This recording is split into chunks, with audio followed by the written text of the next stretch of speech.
锅。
Come on in, watch your step.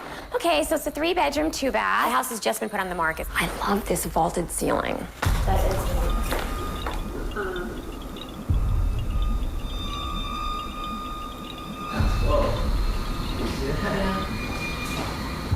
Okay, the kitchen needs a little updating, I know. There's a pool and there's a patio. Okay, did you just... What? Oh. That's weird. And the living room. How come they're moving? What, suddenly? You guys upstairs. Oh my gosh! Oh my gosh! Okay, so this is the master bedroom. The hardwood throughout. Okay. But the bathroom has been updated. So the house needs some updating. Yes. Yeah.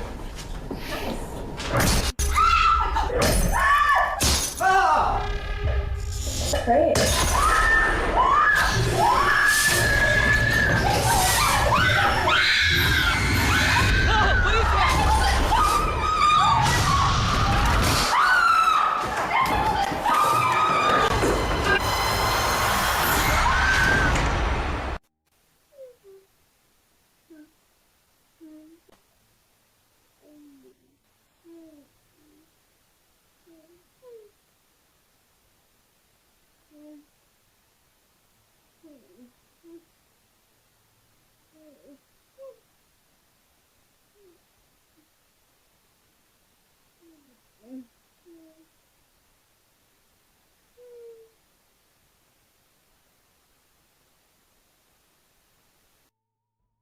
Voice, don't turn out the lights.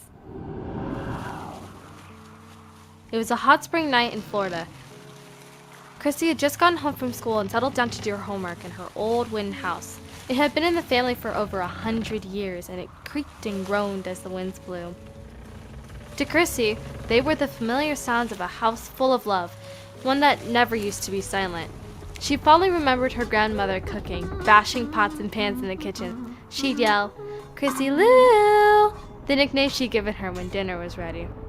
But the house was quiet after school now. Chrissy settled in her room and began her homework, waiting for her mom to get back home. Her dog sat beside her. Chrissy had just finished her first math problem when she heard the door slam downstairs. Mom must be home early. Chrissy called down to her.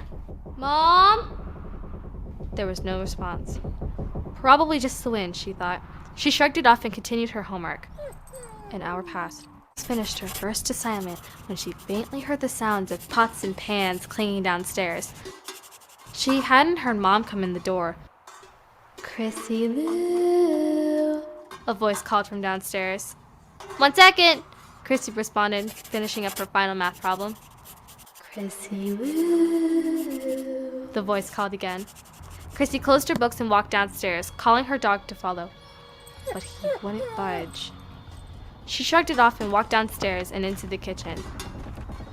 No one was there, but what she saw sent a chill down her spine.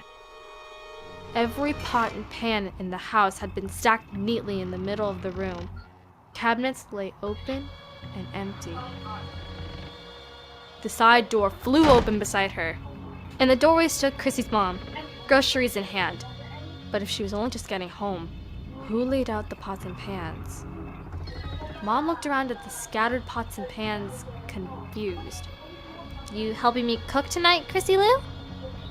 I didn't do this, replied Chrissy, as she and her mom looked around the kitchen. Then who did? Asked her mom. Chrissy Lou, dinner's ready. Chrissy Lou. I'm Faith, and this is the story of the woman in the well. Don't turn out the lights. Each year, Rachel's mother would drop her off at her grandma's house for their yearly visit. Grandma lived down a long dirt road, miles from neighbors, tucked away in a beautiful forest. At night, Rachel would take Grandma's dog Harry out for a long walk in the woods. As she clipped on Harry's leash and stepped outside to begin their walk, Rachel's phone buzzed. It surprised her. She didn't usually have service so far away from town. An unknown number had sent her a text. Come to the well.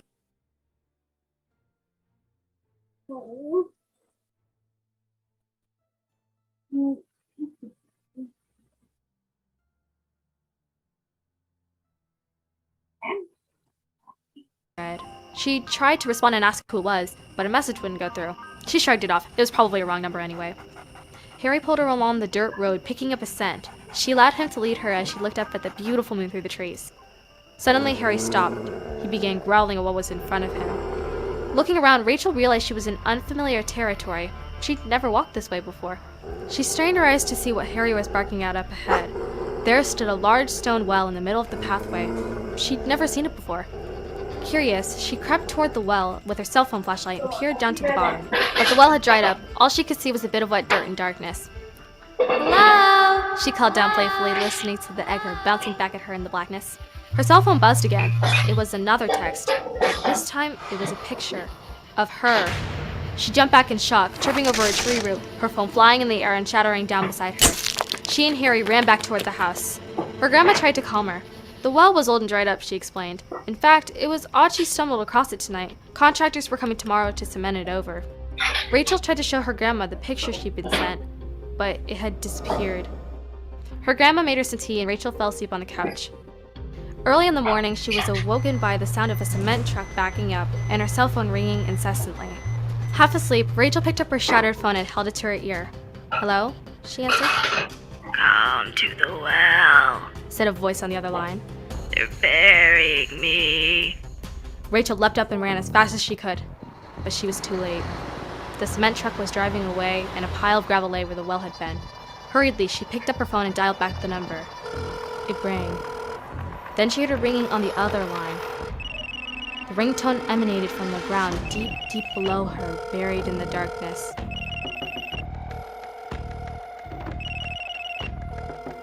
Until the ringing stopped.